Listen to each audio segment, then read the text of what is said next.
నమస్తే welcome to BCN news. ఈ రోజు వార్తలతో మీ ముందున్నది తేజస్విని। ముందుగా ముఖ్యాంశాలు। నష్టాల్లో ఉన్న విశాఖ స్టీల్ ప్లాంట్ ప్రైవేటీకరణ నిర్ణయాన్ని ఉపసంహరించుకుని ఎన్డీఏ ప్రభుత్వం 11,440 కోట్ల ప్యాకేజీ ప్రకటించింది। కేంద్ర ఉక్కు భారీ పరిశ్రమల శాఖ సహాయ మంత్రి భూపతిరాజు శ్రీనివాస్ వర్మ। భీమవరం డిఎన్ఆర్ కళాశాలలో భారీ స్థాయిలో జాబ్ మేళాను ఉప్పలపాటి ఫౌండేషన్ సహకారంతో నిర్వహించడం అభినందనీయం। ఎమ్మెల్యే అంజిబాబు।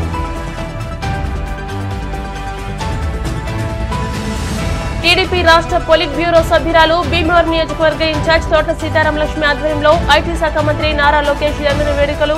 రాష్ట్ర కార్యదర్శి కోళ్ల నాగేశ్వరరావు ఆధ్వర్యంలో పేదలకు వన్నదానం వస్తుదానం।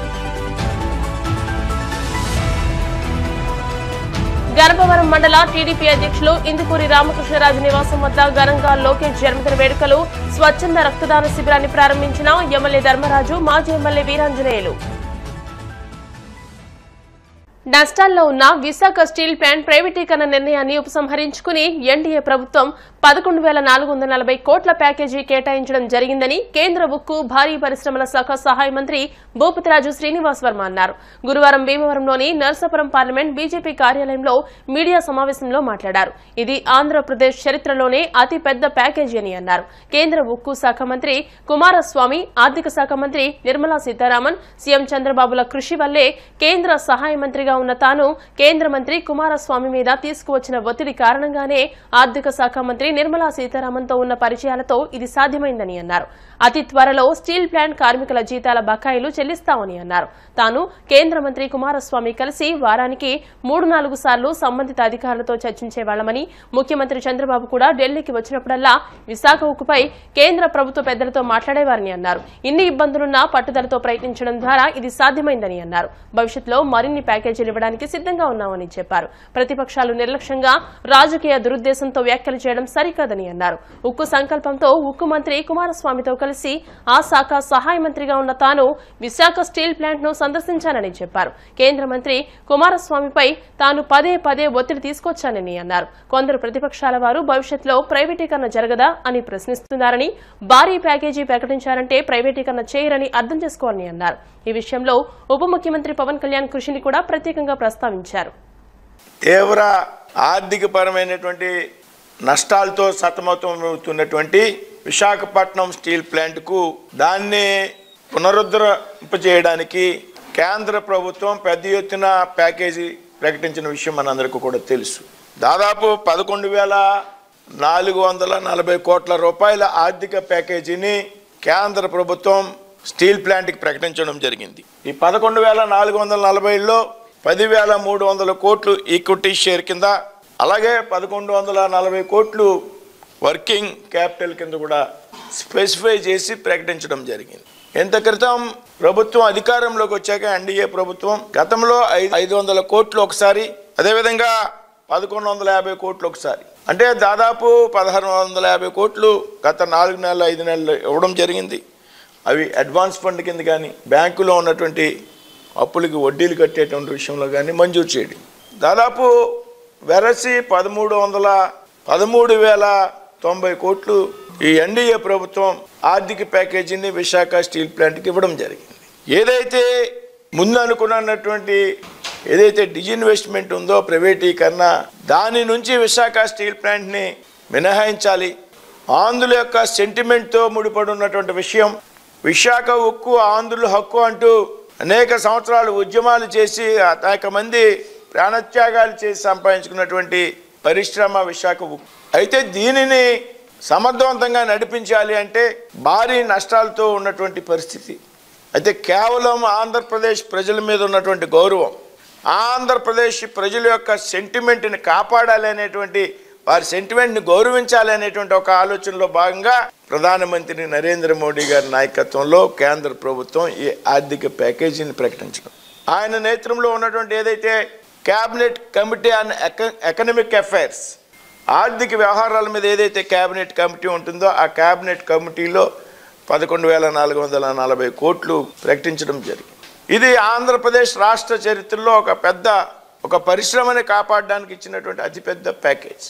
ఏదైతే ఉక్కు శాఖ మంత్రిగా ఉన్నటువంటి కుమారస్వామి గారు, ఆర్థిక మంత్రిగా ఉన్నటువంటి నిర్మలా సీతారామన్ గారు, ఆంధ్రప్రదేశ్ ముఖ్యమంత్రిగా ఉన్నటువంటి చంద్రబాబు నాయుడు గారు అందరూ సమిష్టి కృషి కారణంగా ఈ సమయంలో స్టీల్ శాఖకు సహాయ మంత్రిగా ఉన్నటువంటి నా యొక్క చొరవ, నా యొక్క ఒత్తిడి నా కేబినెట్ మంత్రి గారి మీద, లేకపోతే నిర్మలా సీతారామన్ గారితో ఉన్నటువంటి మనకి సుపరిచితులు కాబట్టి ఆవిడతో ఈ అవకాశం నాకు కూడా కలిగిందని చెప్పుకోవడానికి గర్వపడుతున్నాను ఒక ఆంధ్రుడిగా.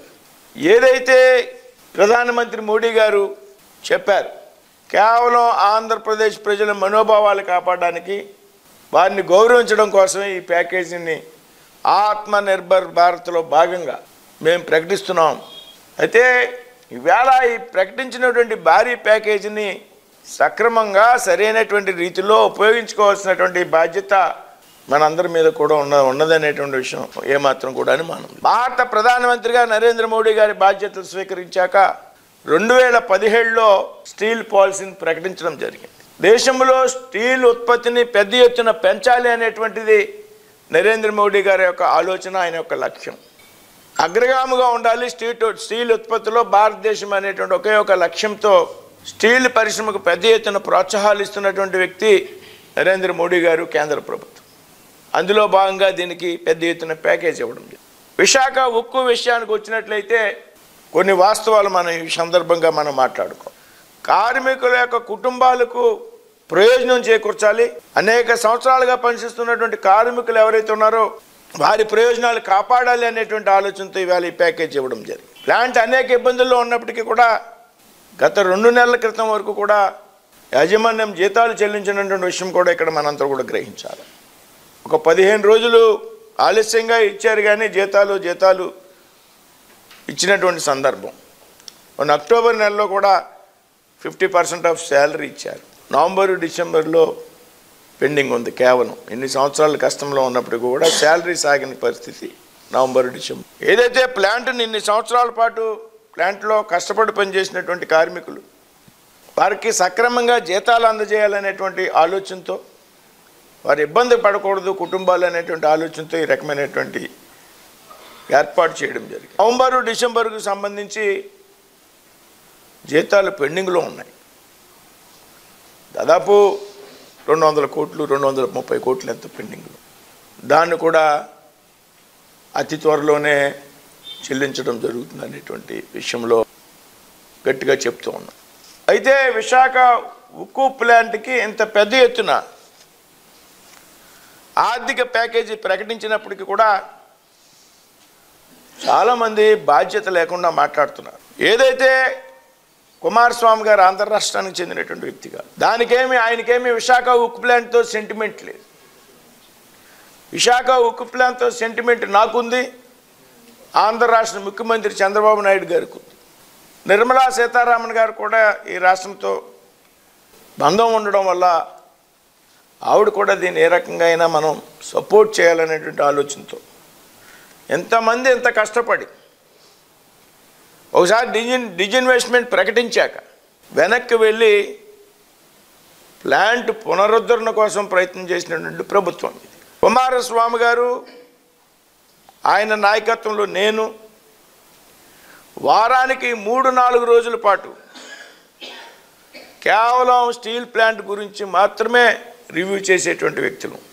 స్టీల్ సెక్రటరీతో, ఇతర ఉన్నతాధికారులతో, ఫైనాన్స్కి సంబంధించి అధికారులతో, విధంగా రాష్ట్ర ముఖ్యమంత్రి పదే ఆంధ్ర ప్రజల సెంటిమెంటు అనేటువంటి ఒక కోరికతో ఢిల్లీ వచ్చినప్పుడల్లా ఎజెండా ఏదైనప్పటికీ కూడా ముఖ్యమైనటువంటి ఎజెండా, ప్రధానమైన ఎజెండా స్టీల్ ప్లాంట్.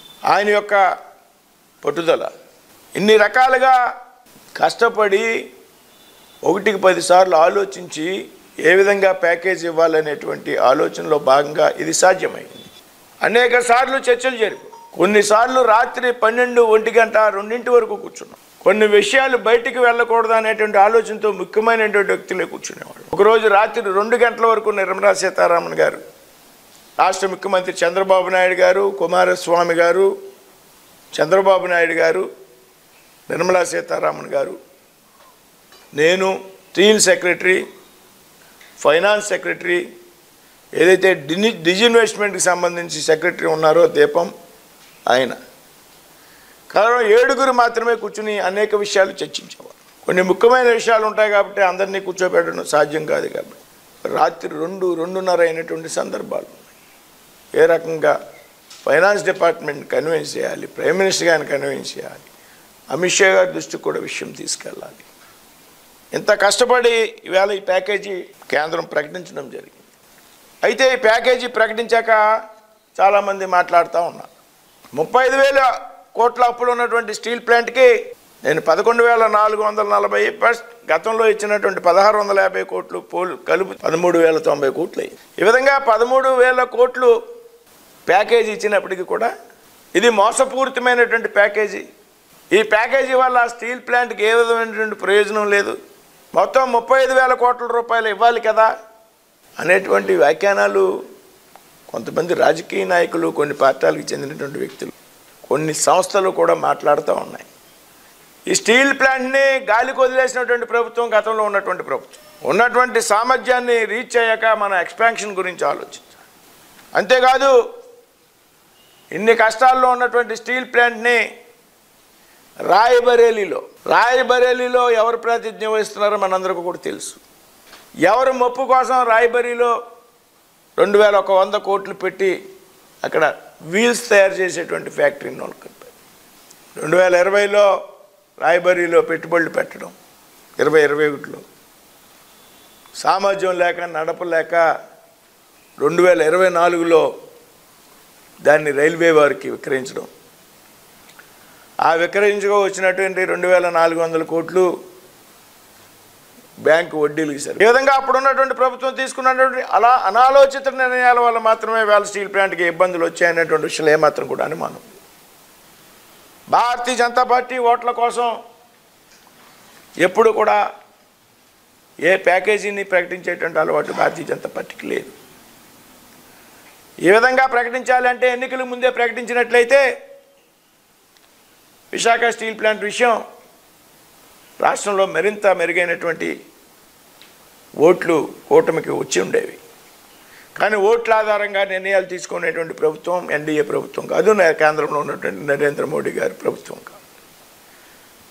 నేను స్టీల్ సహాయ మంత్రిగా బాధ్యతలు స్వీకరించినట్టు నుండి చెప్తున్నాను, కుమారస్వామి గారు చెప్తున్నా, 7-8 సంవత్సరాలుగా ఏ ఉక్కు శాఖ మంత్రి కూడా స్టీల్ ప్లాంట్ ప్రాంగణంలో అడుగు పెట్టలే, స్టీల్ ప్లాంట్ని సందర్శించు. కుమారస్వామి గారు వెళ్ళాలని నిర్ణయించుకున్నప్పుడు మేమిద్దరం అనేక మంది అభ్యంతరం చెప్పారు, ప్లాంట్లోకి వెళ్ళొద్దు, ఇబ్బందులు ఉంటాయని.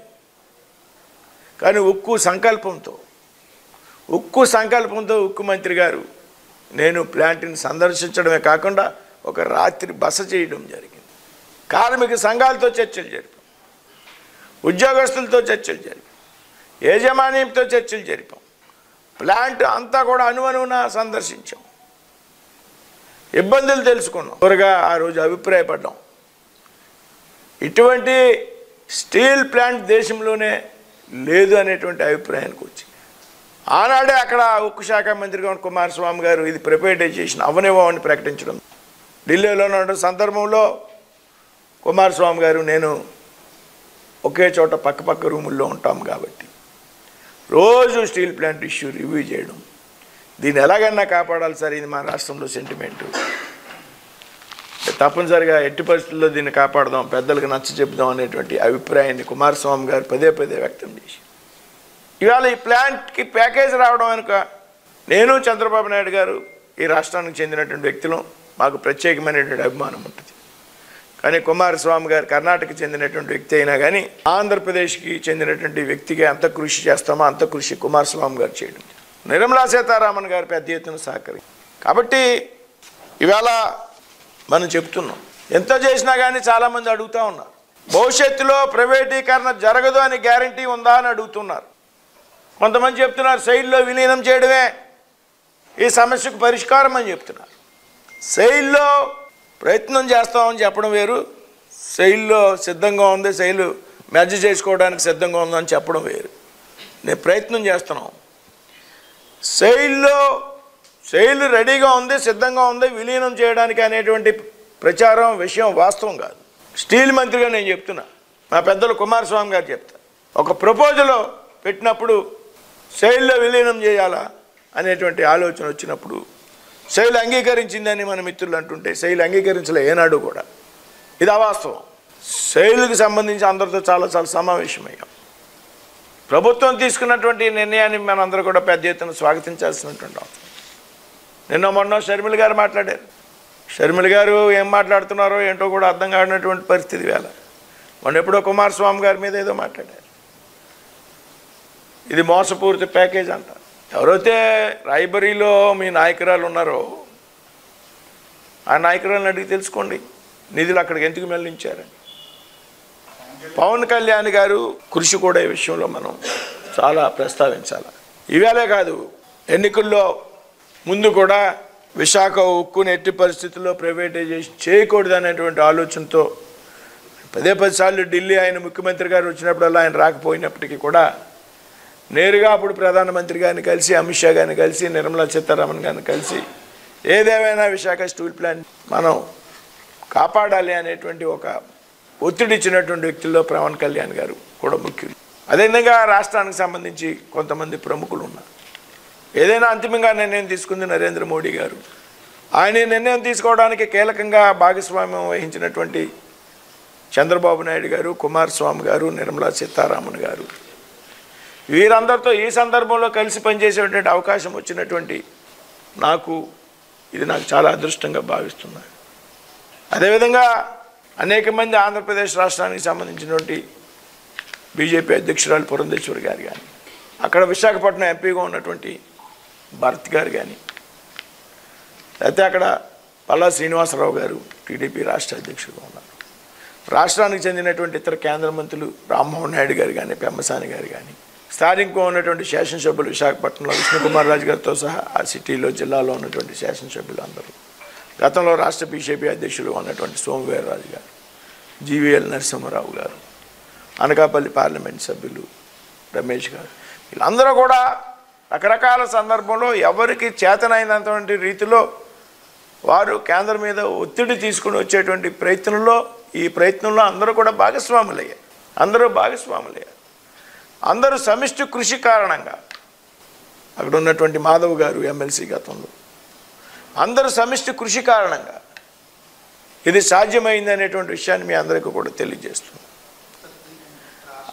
అంతేకాకుండా ఇంతటి కీలకమైనటువంటి నిర్ణయంలో ఆంధ్రుల సెంటిమెంట్కి సంబంధించినటువంటి విషయంలో, ఆంధ్ర రాష్ట్రానికి సంబంధించి గౌరవానికి సంబంధించినటువంటి విషయంలో ప్రజల యొక్క, కార్మికుల యొక్క ఈ సమయంలో నేను కేంద్ర ఉక్కు సహాయ మంత్రిగా ఉండడం అనేది ప్రతి నిర్ణయంలో, ప్రతి అడుగులో కూడా నేను భాగస్వాముడైనందుకు అది నిజంగా కూడా నా అదృష్టంగా భావిస్తున్నా. నన్ను ప్రతి సమావేశంలోనే, ప్రతి కార్యక్రమంలోనే నన్ను సమన్వయం చేస్తూ నన్ను ఇన్వాల్వ్ చేసినటువంటి నా కేబినెట్ మంత్రి కుమారస్వామి గారికి, రాష్ట్ర ముఖ్యమంత్రి చంద్రబాబు గారికి, నిర్మలా సీతారామన్ గారికి, కొన్ని సందర్భాల్లో అమిత్ షా గారికి, ముఖ్యమైన వీళ్ళందరికీ కూడా నా తరపున పేరులో ధన్యవాదాలు తెలియజేస్తూ సెలవు తీసుకుంటాను. భీమవరం డిఎన్ఆర్ కళాశాలలో భారీ స్థాయిలో జాబ్ మేళాను ఉప్పలపాటి ఫౌండేషన్ సహకారంతో నిర్వహించడం జరిగిందని కళాశాల ప్రిన్సిపల్ జి మోజెస్ తెలియజేశారు. ఈ జాబ్ మేళాకు ప్రముఖ కంపెనీల నుండి ఎంపిక చేసుకునే ప్రతినిధులు హాజరయ్యారని, ఉద్యోగాల కోసం సుమారు 2500 మంది విద్యార్థులు తమ పేర్లను నమోదు చేయించుకుని ఎంపిక ప్రక్రియలో పాల్గొన్నారని అన్నారు. ముగింపు సభకు ముఖ్య అతిథిగా భీమవరం శాసనసభ్యులు పులపర్తి రామాంజనేయులు, జిల్లా అడిషనల్ ఎస్పీ భీమారావులు విచ్చేసి మాట్లాడుతూ, స్వాతంత్రానికి ముందు లాభాపేక్ష లేకుండా డిఎన్ఆర్ కళాశాల స్థాపించబడి నేడు శాఖోపశాఖలుగా విస్తరించి నేటికి కూడా దందులూరి నారాయణరాజు ఆశయాలకు అనుగుణంగా కళాశాల అసోసియేషన్ పాలకవర్గ అధ్యక్షులు గోకరాజు వెంకట నరసింహరాజు ఆధ్వర్యంలో నడుపుతున్నారని అన్నారు. ఆర్థికంగా వెనుకబడిన విద్యార్థులకు, ప్రతిభ కలిగిన విద్యార్థులకు, క్రీడల్లో ఉత్తమ ప్రతిభ కలిగిన విద్యార్థులకు ఫీజుల్లో రాయితీ కల్పిస్తున్న సంస్థ డిఎన్ఆర్ కళాశాల ఒకటే అని కొనియాడారు. అదేవిధంగా నేటి మార్కెట్ అవసరాలకు అనుగుణంగా కొత్త కోర్సులను ప్రవేశపెట్టి ప్రయోగశాలలను, కంప్యూటర్ ల్యాబ్లను ఎప్పటికప్పుడు ఆధునీకరించి విద్యార్థులు ఉద్యోగ అవకాశాలు పెంపొందించుకుంటూ కావలసిన అన్ని సదుపాయాలు కల్పించి కార్పొరేట్ స్థాయిలో నాణ్యమైన విద్యను అందిస్తున్న కళాశాల డిఎన్ఆర్ అని అన్నారు. ఇంత భారీ స్థాయిలో జాబ్ మేళాను ఏర్పాటు చేసినందుకు డిఎన్ఆర్ కళాశాల యాజమాన్యాన్ని అభినందించారు. ఈ ప్రాంగణ ఎంపికలలో సుమారు 200 మంది విద్యార్థులు ఎంపిక కాబడ్డారని తెలియజేశారు. ఎంపిక కాబడిన విద్యార్థులకు కళాశాల పాలకవర్గ అధ్యక్షులు Gokaraju Venkata Narasimharaju, secretary and correspondent Gadaraju Satyanarayanaraju అభినందనలు తెలియజేశారు. ఈ సందర్భంగా కళాశాల ఉపాధ్యక్షులు గోకరాజు పాండురంగరాజు మాట్లాడుతూ, తమ కళాశాలలో చదివే విద్యార్థులకు చదువుతో పాటు ఉద్యోగ అవకాశాలు కల్పించాలనే ఉద్దేశంతో అనేక పేరొందిన సంస్థలతో ఒప్పందాలు కుదుర్చుకుని ప్రతి సంవత్సరం క్రమం తప్పకుండా ప్రాంగణ ఎంపికలు నిర్వహించడం జరుగుతుందని అన్నారు. అదేవిధంగా తమ కళాశాలలో చదివే విద్యార్థులకు ఉద్యోగ అవకాశాలు పొందుటకు కావలసిన నైపుణ్యాలు పెంపొందించుటకు కావలసిన అన్ని మౌలిక వసతులు కల్పిస్తున్నామని అన్నారు. ప్రతి సంవత్సరం తమ కళాశాల నుండి డిగ్రీ పట్టాలతో పాటు ఉద్యోగ నియామక పత్రంతో 90% మంది విద్యార్థులు బయటకు వెళ్తున్నారని అన్నారు. ఈ సందర్భంగా కళాశాల association assistant secretary Rudraraju Ramakrishna Raju మాట్లాడుతూ డిఎన్ఆర్ విద్యాసంస్థల్లో చదివిన విద్యార్థులతో పాటుగా ఇతర విద్యాసంస్థల్లో చదివిన విద్యార్థులకు సైతం వారి వారి అర్హతల మేరకు ఉద్యోగ అవకాశాలు కల్పించడం సామాజిక బాధ్యతగా భావించి ఈ కార్యక్రమాన్ని ఏర్పాటు చేస్తున్నామని అన్నారు. ఈ సందర్భంగా కళాశాల పాలకవర్గ సభ్యులు కళాశాల అడ్మినిస్ట్రేటివ్ ఆఫీసర్ పి రామకృష్ణరాజు మాట్లాడుతూ విద్యార్థులు వారు చదివిన చదువుతో పాటు నైపుణ్యాలకు కూడా అలవర్చుకోవాలని హితవు పలికారు. ఈ సందర్భంగా Uppalapati foundation chairman Kashi Vishwanatharaju, director Alluri Lakshmi నరసింహరాజులు మాట్లాడుతూ ఈ జాబ్ మేళాను ఏర్పాటు చేయడంలో డిఎన్ఆర్ కళాశాల యాజమాన్యం అందించిన సహకారానికి కృతజ్ఞతలు తెలియజేశారు. ఈ ప్రాంగణ ఎంపిక కార్యక్రమాన్ని భవిష్యత్తులో కూడా ఈ కళాశాలలో ఏర్పాటు చేయడానికి తమ సంస్థ తరపున సహాయ సహకారం అందిస్తామని పేర్కొన్నారు. ఈ కార్యక్రమంలో కళాశాల అధ్యాపక అధ్యాపకేతర సిబ్బంది విద్యార్థులు పాల్గొన్నారు.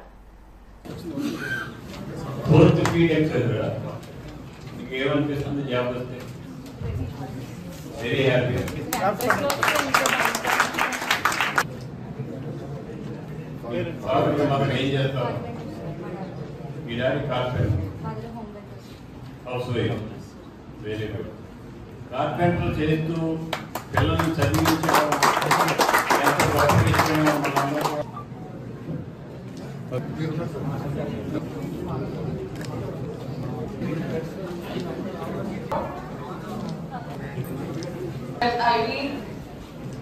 वीडियो में बैठे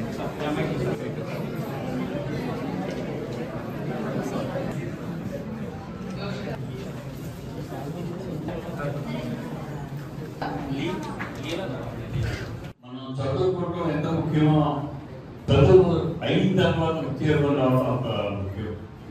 ఈ ఉద్యోగం వేటలో ఎన్నో కష్టాలు పడవలసి ఉంటాయి. అటువంటి కష్టాలు పడకోకుండా మన దగ్గరికే వచ్చి మనం చదువుకునే టైంలోనే మనం సెలెక్ట్ చేసి తీసుకెళ్లే కార్యక్రమం చేయడం అనేది చాలా శుభ పరిణామం, చాలా మంచి విషయం. ఉప్పలపాటి కాశీ విశ్వనాథరాజు గారు ఉప్పలపాటి ఫౌండేషన్ పెట్టి వివిధ కంపెనీలు తీసుకొచ్చి వివిధ బ్యాంకులు తీసుకొచ్చి ఇక్కడే సెలక్షన్ పెట్టించి సెలెక్ట్ అయిన వారికి ఉద్యోగాలు ఇచ్చే అవకాశాన్ని ఏర్పాటు చేసినందుకు కాశీ విశ్వనాథరాజు గారికి మనస్ఫూర్తిగా అభినందనలు తెలియజేస్తున్నాం. వారు చదువుకున్న తర్వాత ఉద్యోగం వేటలో ఎన్ని కష్టాలు పడాలి, ఎన్ని నష్టాలు పడాలి, ఎన్ని ఇబ్బందులు పడాలి అనే ఆలోచనలో ఉన్న విద్యార్థులకి చదువుకునే టైంలోనే మన కాలేజీలోకి వచ్చి క్యాంపస్ సెలక్షన్ చేసి వారికి ఉద్యోగాలు ఇచ్చే కార్యక్రమం చేయడం చాలా మంచి విషయం. ఇటువంటి కార్యక్రమం చేయటం వల్ల ఈరోజు మన కాలేజీ నుంచి 200 మందికి అవకాశం కలిగింది. 200 మందికి అవకాశం కలగడం అంటే అది మామూలు విషయం కాదు, చాలా గొప్ప విషయం. మరి మీరందరూ కూడా చదువుకున్నందుకు ప్రయోజకులై ఉద్యోగాలు చేసుకొని మీ కుటుంబాన్నే కాకుండా ఈ రాష్ట్రాన్ని, ఈ దేశాన్ని మంచి భవిష్యత్తు చూపించడం కోసం మీరు చేసే కృషికి చాలా ఉపయోగం ఉంటుంది. అసలు విద్య అనేది గొప్పది.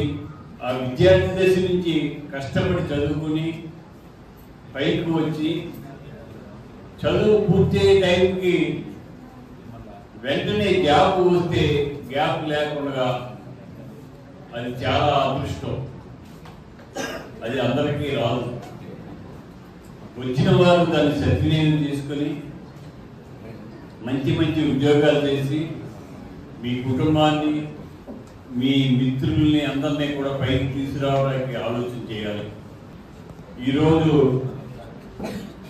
కాశీ విశ్వనాథరాజు గారు ఈ క్యాంపస్ సెలక్షన్ పెట్టి సుమారుగా 200 పైబడిన మందికి ఉద్యోగ అవకాశాలు కల్పించారు. వాళ్ళందరూ కూడా మీరు సెలెక్ట్ అయిన కంపెనీలో జాయిన్ అయ్యి చక్కగా క్రమశిక్షణతో నిబద్ధతతో పనిచేసి మంచి పేరు తెచ్చుకుని ఆ చేసుకునే ఉద్యోగాన్ని బేస్ చేసుకుని ఇంకా పై పదవులకు పై ఉద్యోగాలకు వెళ్ళే అవకాశాన్ని కూడా ప్రయత్నం చేసుకుంటూ ఆలోచన చేయాలని చెప్పి విద్యార్థులందరినీ కోరుతున్నాను.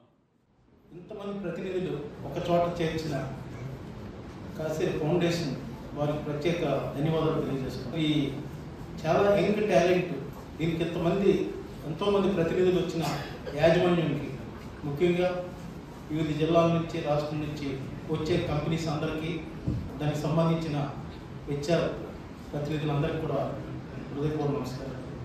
ముఖ్యంగా ఎవరైతే టాలెంట్స్ అందరికీ మీ అందరూ ఎంతో కష్టపడి తల్లిదండ్రులు కూడా ఎంతో ప్రోత్సాహం చేసి ఈ స్థితికి వచ్చి మీ అందరూ చక్కగా మంచి టాలెంట్ మీ అందరూ ప్రత్యేక అభినందనలు తెలియజేసుకుంటాను. అలాగే ఫార్మా కంపెనీలకు సంబంధించిన కానీ అలాగే సుమారు 20 కంపెనీలు మన ప్రాంగణంలోకి వచ్చి మన కాలేజ్ ఒక విద్యార్థులనే కాదు ఈ చుట్టుపక్కల అందరికీ ఓపెన్ ఇన్విటేషన్ ఇచ్చి ఆర్గనైజ్ చేసిన మన ఉప్పలపాటి ఫౌండేషన్ కాశీ విశ్వనాథరాజు గారికి నా కాలేజ్ మేనేజ్మెంట్ తరఫున ప్రత్యేకంగా ధన్యవాదాలు తెలుపుకుంటూ ఆయనకి పెద్ద అప్లాజ్ కంపెనీ వాళ్ళని ఆర్గనైజ్ చేసి ఇక్కడికి రప్పించి అలాగే అందరినీ ఇక్కడ జాబ్కి తీసుకురావడం అనేది కూడా ఈ రోజుల్లో చాలా కష్టమైన పని.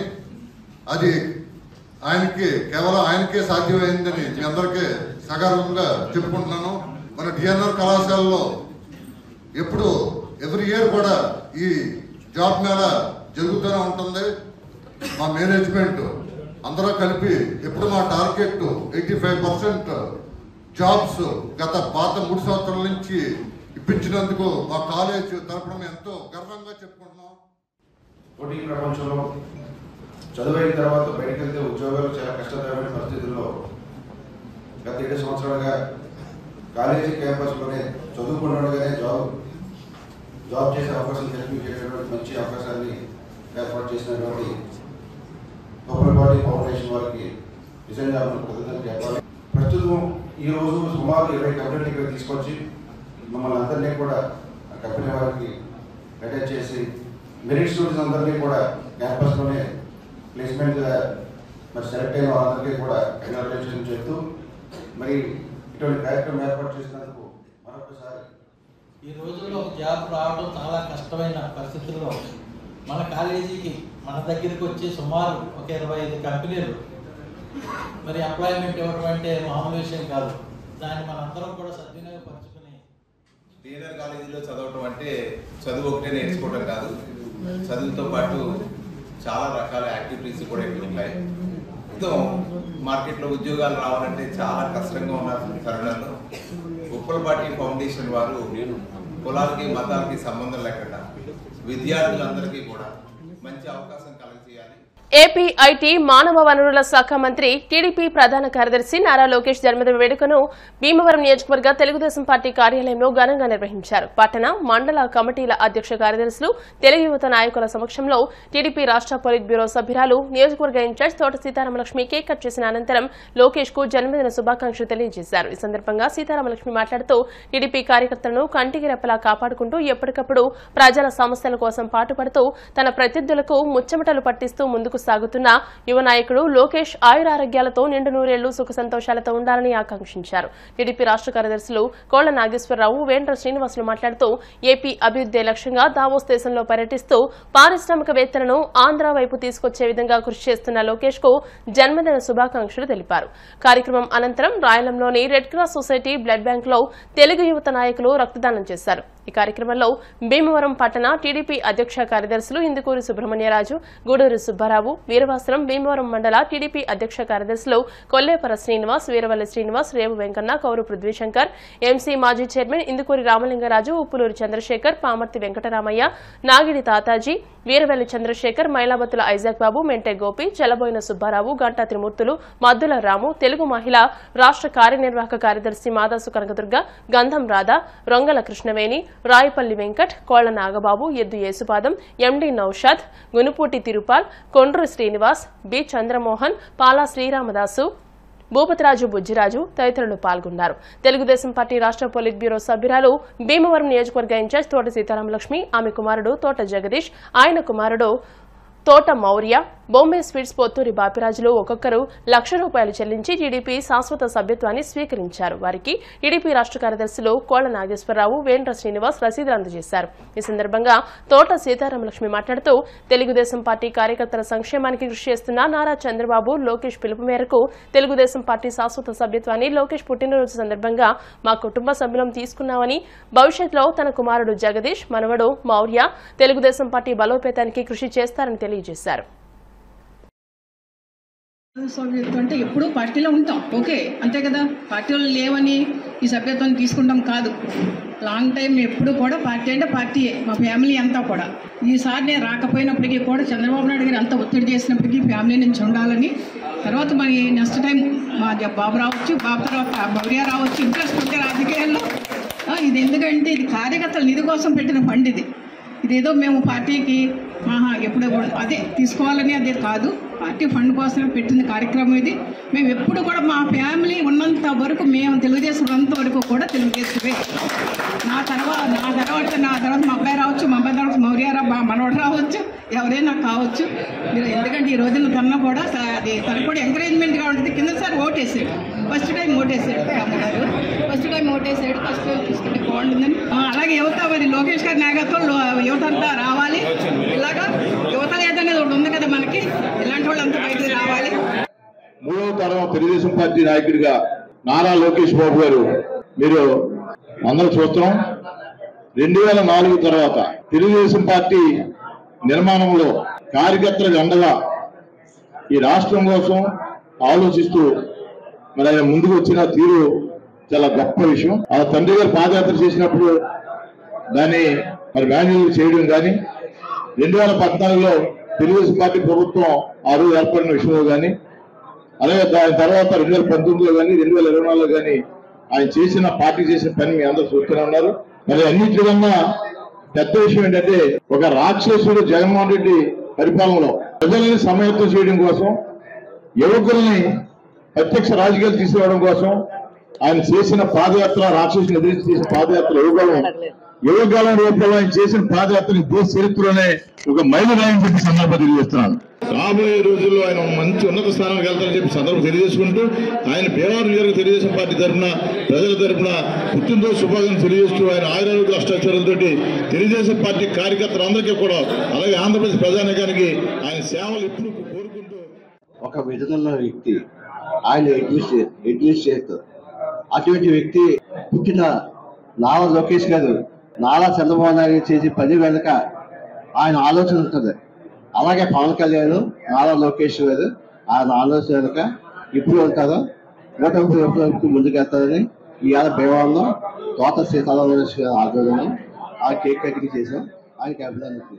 రామారావు గారి ముద్దుల మనవడు నారా లోకేష్ గారి పుట్టినరోజు సందర్భంగా మన ప్రియతమ నాయకులు చంద్రబాబు, మన ముఖ్యమంత్రి చంద్రబాబు నాయుడు గారు తనయుడు, ఆయన మన తారక రామారావు గారు పెట్టిన పార్టీ కోసం ఎన్నో విధాలుగా కష్టపడి తండ్రికి దగ్గర తనయుడిగా సుమారు 3600 కిలోమీటర్ల లెక్క పాదయాత్ర చేసిన గనుడు మన లోకేష్ బాబు గారు.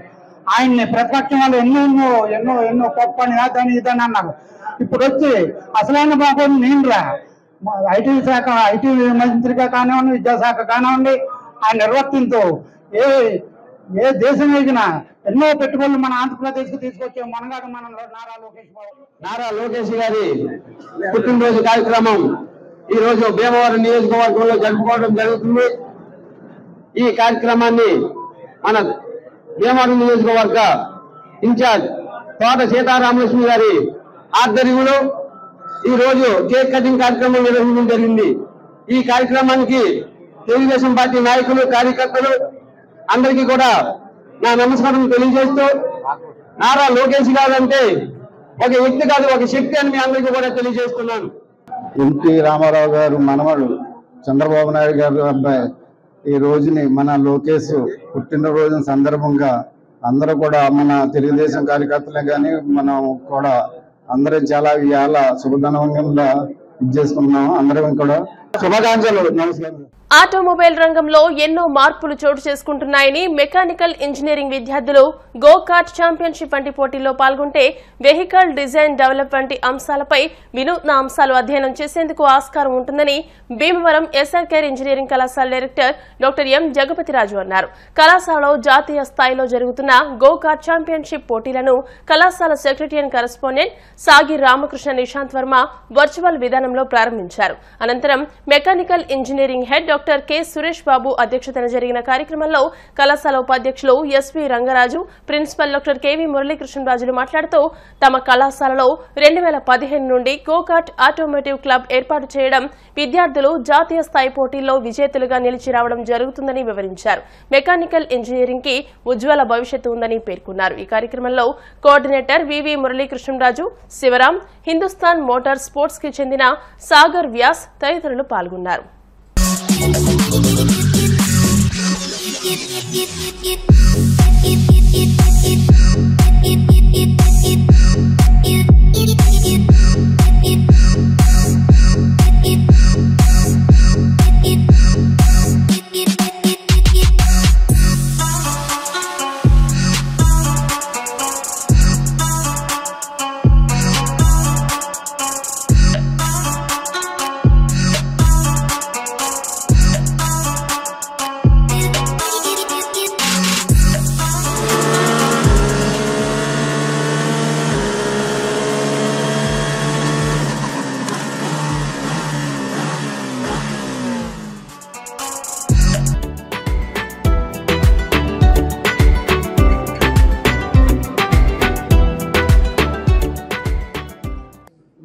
రంగంలో వస్తున్న మార్పులకు అనుగుణంగా విద్యార్థుల్లో సృజనాత్మక పెంపొందించడానికి మెకానికల్ డిపార్ట్మెంట్ వారు ఏర్పాటు చేసిన ఈ ఈవెంట్ ఎంతగానో ఉపయోగపడుతుంది.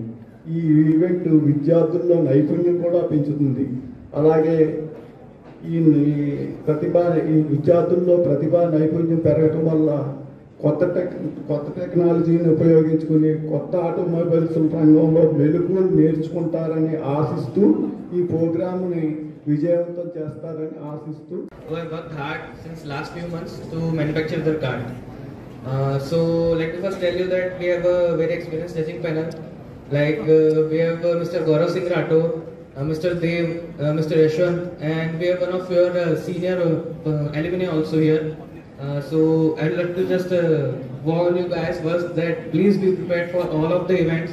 We'll be testing your cards on all the bases like the static events and the dynamic events. You guys have worked very hard since last few months, but this next coming 4 days will decide that who will be the winner. So just focus on your team and whatever the reports and the card you have manufactured, you guys have just 4 days. Before 5 years only. The reason why I am saying is nowadays for the students hands-on experience is very important. Only theory is not at all sufficient. So keeping that in view, our Brahmaraju and other teams started this 2015 and continuously our students are going for various events conducted by various places. And fortunately, I'm feeling proud to say that in all the events our students got prizes. So that is the greatness of mechanical engineering department, and definitely this will be very useful. Now I heard that 11 teams are participating in this event, and out of those 11 teams, 2 teams from SRKR Engineering College and 1 team is heading by the girl students. See, that is the greatness.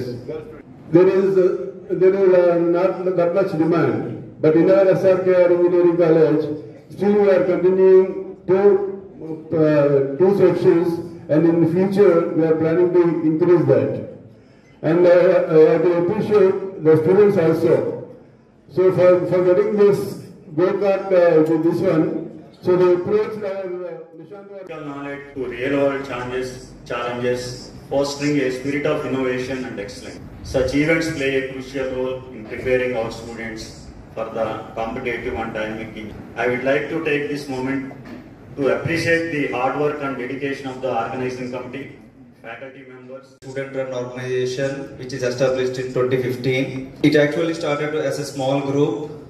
The students who are interested in in automotive have initiated and started the club. We got the support from our HOD as well as the management to pursue their interests. The club mission is to promote study and development of automotive technology. We organize various workshops, seminars, and also participate in national and state level competitions. R&B retired superintendent engineer Gadiraju Somaraju మృతి తీరని లోటని తిరుమల తిరుపతి దేవస్థానం మాజీ chairman Kanumuri Bapiraju Annapurna దంపతులు అన్నారు. గురువారం భీమవరం శ్రీరాంపురంలోని గాదిరాజు బాబు నివాసానికి విచ్చేసి సోమరాజు చిత్రపటం వద్ద పుష్పాలు ఉంచి నివాళులర్పించారు. ఈ సందర్భంగా కుటుంబ సభ్యులను పరామర్శించారు. BJP Narasapuram parliament in-charge Pericherla Subhash, doctor M Govindababu, CPM జిల్లా నాయకులు బలరాం, జేఎన్వీ గోపాలన్ గాదిరాజు బాబును పరామర్శించారు.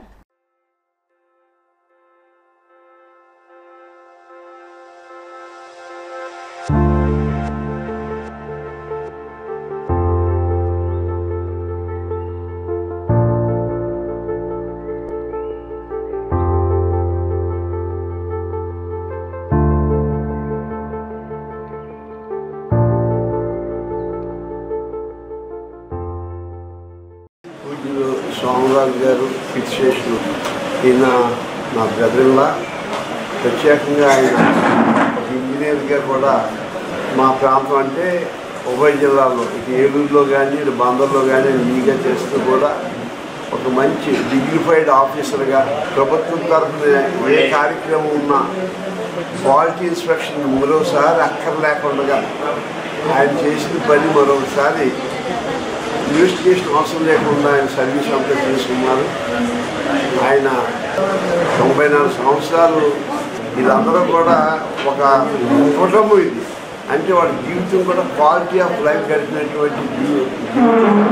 మరి ఆయన మన దగ్గర లేదనడానికి బాధకరమైనప్పటికీ కూడా ఆయన ఇవాళ స్వర్గస్థులై ఉన్నారు. ఆయన ఆత్మ శాంతించాలని అదేగా కుటుంబ సభ్యులందరికీ సానుభూతి ప్రకార సానుభూతి తెలుపుకుంటున్నారు. భీమవరం పట్టణ ప్రముఖులు శ్రీ గాదిరాజు సోమరాజు గారు R&B రిటైర్డ్ ఇంజనీర్గా పనిచేశారు. వారు ఇంజనీర్గా మంచి సేవల్ని అందించారు. ప్రజలందరితోటి గుర్తింపుని పొందారు. మంచి మనిషి, ప్రజలందరికీ అందుబాటులో సహకారంగా ఉండేవారు. వారి మృతి చాలా బాధాకరం. సోమరాజు గారి మృతికి సంతాపాన్ని తెలియజేస్తున్నాం. వారికి శ్రద్ధాంజలి ఘటిస్తున్నాం. వారి అబ్బాయి పట్టణ ప్రముఖులు డిఎన్ఆర్ కాలేజ్ అసోసియేషన్ కార్యదర్శి గాదిరాజు సత్యనారాయణరాజు బాబు గారికి, వారి కుటుంబ సభ్యులకి అగాఢమైనటువంటి సానుభూతిని తెలియజేస్తున్నారు. గాదిరాజు బాబు గారి ఫాదర్ సోమరాజు గారు ఆయన సూపరింటెండెంట్ ఇంజనీర్గా రోడ్స్ అండ్ బిల్డింగ్స్ చేశారు. ఆయన మొట్టమొదటిగా మాకు ఎలా తెలుసు అంటే నాన్నగారు భీమవరం వచ్చినప్పుడు, భీమవరం నాన్నగారు శిష్యుడు ఆయనే మాకు ఈ ఎదురుగుండా ఉన్నటువంటి ఇల్లు మా క్వార్టర్స్గా తయారు చేసి మా ఇంజనీరింగ్ కాలేజ్ ప్రిన్సిపల్ క్వార్టర్స్గా ఇచ్చారు. ఆయన ఎంతో సౌమ్యుడు, చాలా మంచివారు. ఎందుకంటే మాకు మొదట్లో మదర్ ఇంకా రాలేదు కాబట్టి భోజన సదుపాయాలన్నీ కూడా ఆయనే కదా మాకు చిన్న బాబు వాళ్ళ ఫ్యామిలీ వాళ్ళే కుదర్చడం జరిగింది. అంత మంచి ఫ్యామిలీ నేను ఇంకా భీమవరంలో చాలామంది ఎవరిని చూడలేదు. వాళ్ళకి ఇటువంటి బాధ జరగడం మాకు ఎంతో బాధ కలిగిస్తుంది. ఇక ఆయన ఎక్కడున్నా కానీ ఆయన ఆత్మ సాధించాలని, ఆయన పరలోకంలో దేవుని చేరుకున్నప్పుడు కంపల్సరీగా అందరినీ గుర్తుంచుకొని వాళ్ళ ఫ్యామిలీ మెంబర్స్ అందరికీ మంచి జరగాలని కోరుకుంటున్నాను. టీడీపీ రాష్ట్ర కార్యదర్శి కోళ్ల నాగేశ్వరరావు నాయకత్వంలో కేఎన్ఆర్ మిత్రమండలి ద్వారా నారా లోకేష్ జన్మదినోత్సవాన్ని పురస్కరించుకుని కేక్ కట్ చేసి అన్నదానం, వస్త్రదానం నిర్వహించారు. ఈ సందర్భంగా కోళ్ల నాగేశ్వరరావు మాట్లాడుతూ ఐటీ శాఖ మంత్రి లోకేష్ కి జన్మదిన శుభాకాంక్షలు తెలుపుతూ యువగళం పాదయాత్రలో 20 నియోజకవర్గాలు తిరిగానని, ఆ సందర్భంలో ఆయనలోని నాయకత్వ పటిమ ఎంతటి సమర్థవంతమైనదో స్వయంగా చూశానని అన్నారు. పార్టీ స్థాపించిన ఎన్టీఆర్ తర్వాత నాయకత్వం వహిస్తున్న ప్రపంచ ఖ్యాతి గడించిన విజనరీ చంద్రబాబు నాయుడు నేటి రేపటి తరానికి భవిష్యత్ నాయకుడు నారా లోకేష్ అని అన్నారు. ఈ కార్యక్రమానికి భూపతిరాజు బుజ్జిరాజు, మంగదొడ్డి మహేంద్ర, గంటా త్రిమూర్తులు, మద్దుల రాము, వజ్జపర్తి గురుమూర్తి, విజ్జిరోతి రాఘవులు, తిరుమల గురుమూర్తి, రావూరి కృష్ణ, కోళ్ల సురేష్, దాసరి సూరిబాబు తదితరులు పాల్గొన్నారు.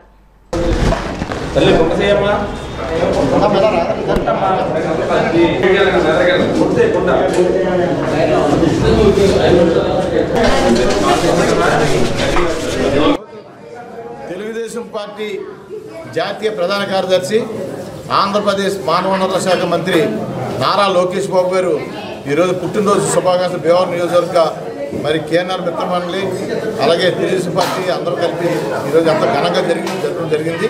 ఆ పేదవారికి అన్నదానం కానీ మరి బట్టలు కానీ అన్ని కూడా పంపిణీ జరగడం జరిగింది అందరూ కలిపి. అలాగే తెలుగుదేశం పార్టీ తరఫున నియోజకవర్గ స్థాయిలో మరి ఆఫీసులో కూడా కేక్ కట్ చేసి మరి ఆయనకి శుభాకాంక్షలు తెలియజేయడం జరిగింది. రాబోయే రోజుల్లో మా తెలుగుదేశం పార్టీ 3వ తరం నాయకుడిగా ఆయన యువకాలం పాదయాత్రలో ఎంతో మరి కష్టమైనా సరే మరి ప్రజల కోసం ఆయన పట్ట తపన యువకాలం పాదయాత్ర ద్వారా నిరూపించుకున్న నాయకత్వ లక్షణాలు ఈరోజు కూటమి కట్టడానికి 2024 ఎలక్షన్లో కూటమి కట్టడానికి కానీ దాని విజయపదం నడపడానికి కానీ ఆయన కృషి ఎంతో ఉంది.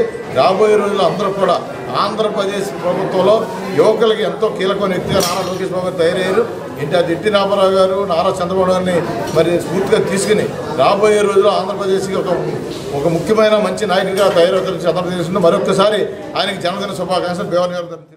ఇప్పుడు కాసేపు ప్రకటనలు.